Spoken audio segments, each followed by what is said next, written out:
Mix करेंगे। हाँ इस बार तू बोल।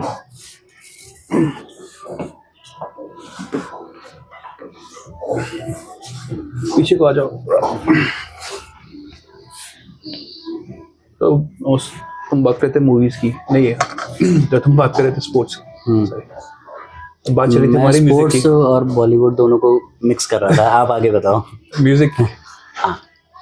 शुभंकर मिश्रा, कुमार सानू का पॉडकास्ट। तो इस जनरेशन में एक अरिजीत सिंह तो है ही जो हाँ लेवल हाँ पे है। हाँ हाँ हाँ।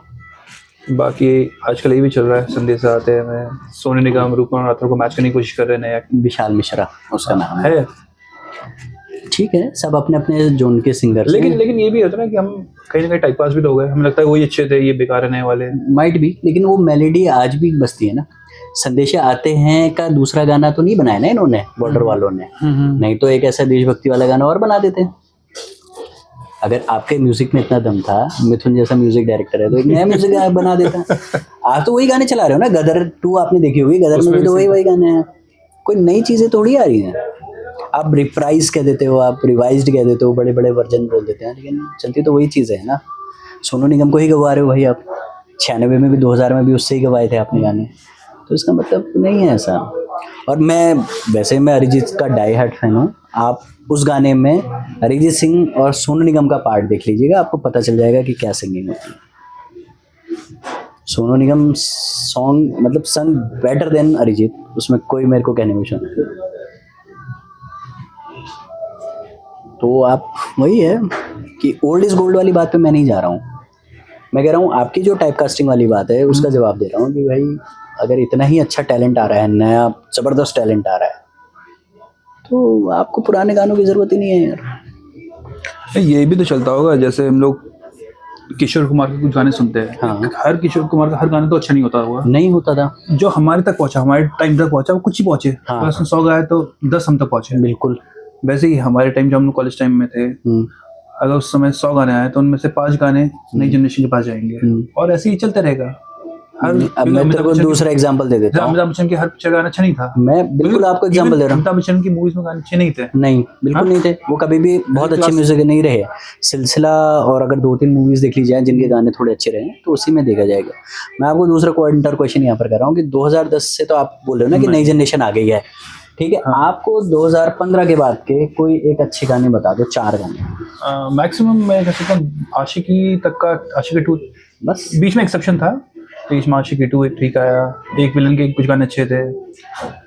एक ये 2015-16 तक सब खत्म हो चुके हैं। कबीर सिंह के गाने हैं, पद्मावत के भी गाने अच्छे हैं। हाँ, लेकिन वो जो जब महेश भट्ट पीक पे था, हाँ बिल्कुल, वो जो वाला म्यूजिक 2005 उसका मैंने कहीं एक कारण सुना था 2011-12 तक का जो म्यूजिक था नहीं है समय। मेरा ये सुनना था कि उस टाइम जो डायरेक्टर होते थे ना, they are more focused on music. Music का ना एक पार्ट माना जाता था सिनेमा में। कंटेंट तो उस टाइम भी उतना नहीं था, लेकिन जैसे यश चोपड़ा जी थे वो म्यूजिक को लेकर बहुत डेडिकेटेड थे। सेम विद राज कपूर अपने टाइम में। तो वो खुद बैठते थे, जब तक उनकी समझ में नहीं आता था चीज़ें आगे नहीं बढ़ती थी। और महेश भट्ट तो इस भट्ट कैंप की जो भी मूवीज हैं आप देख लो, मर्डर देख लो, वो लम्हे देखो। आप तो बहुत नीचे की बात कर रहा हूँ, मैं कह रहा हूँ कि सड़क के आप गाने सुन लो पुरानी वाली में। आशिकी 2 का तो आपने चलो गाने अच्छे हैं, मोहित सूरी की मूवीज के तो अच्छे होते हैं, लेकिन आप देख लीजिए भट्ट कैंप की कोई भी एक ऐसी मूवी उठाकर दिखा दीजिए जिसके म्यूजिक का गाने अच्छे हैं, बशर्ते वो सड़क 2 ना हो। सड़क 2 बहुत घटिया थी, लेकिन आप उसकी जो मूवीज देख लो आप, they are very much dedicated. मतलब बहुत ज़बरदस्त गाने हैं, बहुत ज़बरदस्त। मतलब मैं तो अभी भी जब मूवी सुनता हूँ, मतलब 90s के बाद भी, अगर 2000 के बाद के भी गाने अगर आप सुनोगे तो आप भट्ट कैंप के गाने सुन लीजिए और आपको पता चल जाएगा। इवन यशराज के गाने भी, करण जौहर, आप उनकी गानों की क्वालिटी का वो नहीं कर सकते। प्रीतम ने अपना जो बेस्ट म्यूजिक दिया है इन्हीं लोगों के साथ दिया है। तो है, ऐसा नहीं है। कुछ गाने जैसे 2010-11 तक का जो पीक होना था हो गया म्यूजिक में आ सकता है। अब जैसे दिक्कत ये आ रही है कि अभी रहमान जी के हमें काम नहीं मिल पा रहा है, लेकिन ऐसा नहीं है कि उनमें पोटेंशियल की कमी है। मतलब he is one of the most, मतलब अंडररेटेड भी नहीं कह सकता, ओवर अचीवर भी नहीं कह सकता। वो तो और बहुत ज़्यादा चीज़ें अचीव कर सकते हैं, क्योंकि चाहे उनको जय हो गाने के लिए आप गाने उनको मिला हो, लेकिन आप अगर उनके रोज़ा के गाने सुन लीजिए, रोज़ा मतलब आप ये सोच लीजिए कि 90s में ऐसा म्यूजिक पॉसिबल था। जो एक 18-22 साल का लड़का बना सकता है। मतलब आप सुन लीजिए, मतलब गजब गाने हैं उसके हो जाते हैं। बम्बई के गाने सुन लीजिए, बॉम्बे के। तो ऐसा नहीं है, मेरे को तो लगता है कि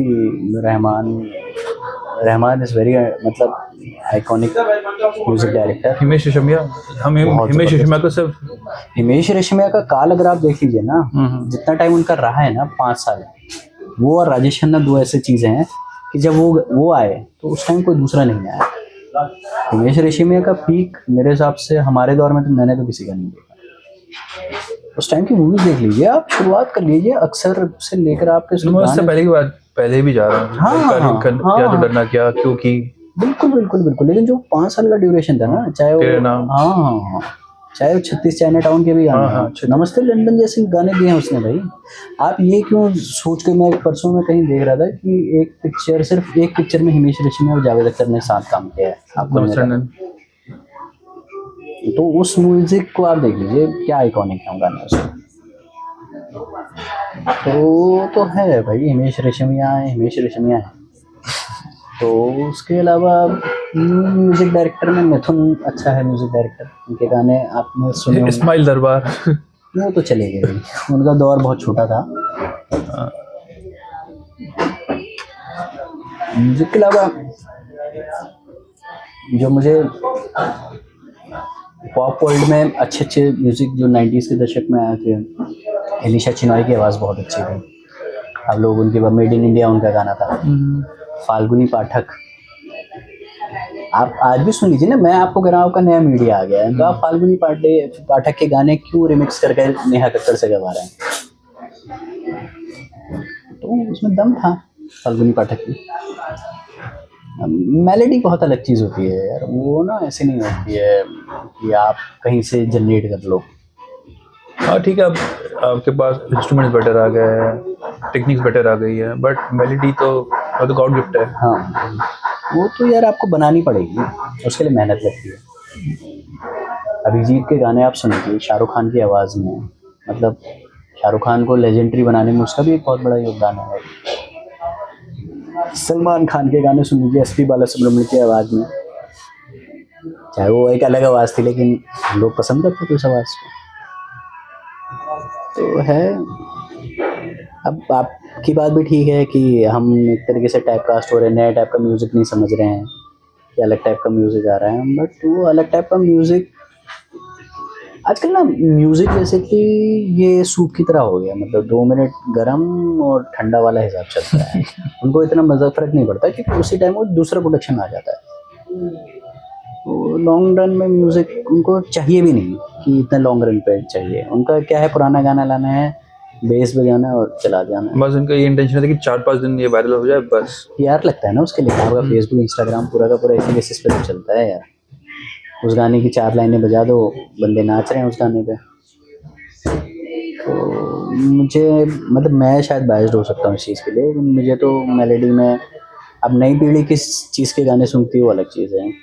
इस चीज़ में मैं एक चीज़ को एग्जाम्पशन लेकिन मैं भी मानूंगा। देखता हूँ ना, जो स्टूडेंट्स है, छोटे स्टूडेंट्स 18-19-20 साल के, वो भी गाने सुनते हैं हमारे टाइम के।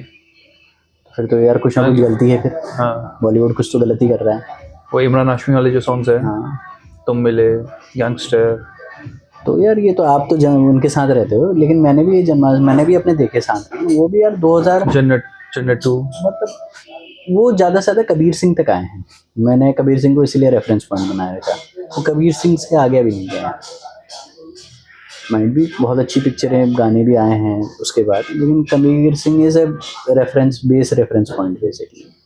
मुझे तो याद नहीं है, आपको याद होंगे क्योंकि रैंडम से होंगे।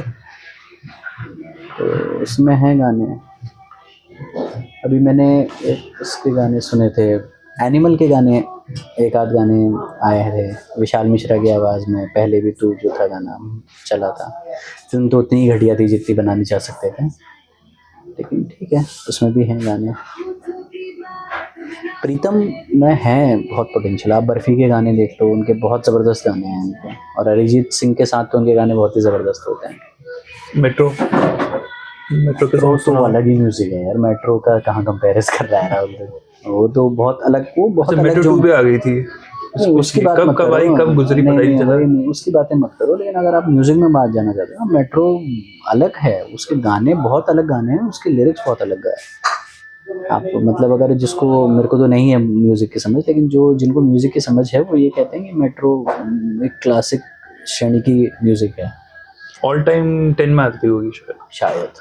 शायद लेकिन उसमें मैंने कहीं पढ़ा था कि बीबीसी की एक उसमें हुआ था, तो उसमें बोलते थे कि गाइड के गाने जो थे ना, जो सारे गाने जो हैं उसके, they were considered one of the best. और सबसे ज़्यादा एल्बम्स तो आपको बताइए कि आशिकी के बराबर एल्बम्स आज तक सोल्ड हुई नहीं है इंडिया में। दिल तो पागल है। नहीं, आशिकी का कोई मुकाबला नहीं है भाई। आशिकी बहुत बड़ी चीज़ है। आशिकी 2 भी बहुत बड़ा था, लेकिन वो भी उसको सरपास नहीं कर पाई जो आशिकी के गाने हैं। लेकिन सॉन्ग्स तो उसके बच्चे थे आशिकी 2 के। आशिकी की आपको कहानी पता है ना क्या है? वो बने एल्बम के लिए बने थे, फिर मूवी हाँ, बन गई थी बेसिकली वो एल्बम बनाई थी, समीर ने एल्बम बनाई थी, उस एल्बम का नाम था चाहत। तो उसको महेश भट्ट ने वो गाने सुने थे, तो उन्होंने उसको लेकर एक पूरी मूवी बना दी। सांसों की ज़रूरत है जैसे जो है ना, वो सारे के सारे गाने उसी टाइम बने थे, कंपोज हुए। बट ठीक है, नदीम श्रवण थे उसमें, अब श्रवण तो रहे नहीं, नदीम ही नदीम है। कोविड में श्रवण राठौर निकल गया था। और अभी हाल के टाइम में यार और कौन सी अच्छी मूवी आई थी एक, नहीं मुझे याद नहीं है, किसी की भी नहीं याद है। आज भी वही चली थी मूवीज। बॉर्डर देखो, बॉर्डर 2 आ गई, लेकिन बॉर्डर ही अच्छी है। मैंने बॉर्डर 2 देखी नहीं है तो मैं नहीं कह सकता, लेकिन बॉर्डर के गाने मुझे पहली वाले के बहुत अच्छे लगते थे, चाहे कोई भी गाना हो उसका। अनु मलिक का म्यूजिक, जो आप लोग कहते हो ना कि अनु अनु मलिक, मलिक भी को भी कहते हैं कि चोरी कर किया। नहीं नहीं नहीं, मैं नहीं मानता। आप एक मूवी है सलमान खान के जितने भी सॉन्ग देख लो अच्छे। अंडररेटेड, आप एक सलमान खान मूवी की है आवाज दम लगा के आहिसा मूवी, जिसमें अनु मलिक का मुंह मुंह के धागा ही गाना है। ऐसा गाना ऑल टाइम क्लासिक, मतलब उस गाने के लिरिक्स से लेकर आप उसका म्यूजिक देख लीजिए, आपको लगेगा नहीं वो अनु मलिक का गाना है। लेकिन अनु मलिक ने ऐसे गाने दिए हैं, हम क्या है ना, हम सलमान के उसमें हाइप हो जाते हैं कि सलमान के गाने दिए हैं। उन्होंने विरासत जैसी मूवी के भी गाने दिए अनु मलिक के म्यूजिक डायरेक्टर ने। तो ऐसा नहीं है अनु मलिक एक छोटे मोटे सिंगर है, मुझे जो भी लगता था उन्होंने अपने गाने अपने हिसाब से दिए। वो भी मुझे कहीं ना कहीं ये लगता है कि जिस लेवल के थे वो उस हिसाब का उसको भी वो नहीं मिला म्यूजिक डायरेक्टर। उनको मसाला फिल्मों में कंसीडर कर लिया गया, हालांकि उनका मसाला फिल्मों में ज़्यादा रोल है, लेकिन हर मसाला में भी बनाना बहुत बड़ी चीज़ होती है। दूसरा, जतिन ललित के बाद यशराज ने तो शायद अब प्रीतम को ही पकड़ लिया है, और सेम विद करण जौहर और प्रीतम। शंकर सलमान भी तो थे। हाँ वो भी थे, वो फरहान अख्तर वाले गैंग के हैं बेसिकली, फरहान अख्तर गैंग के हैं।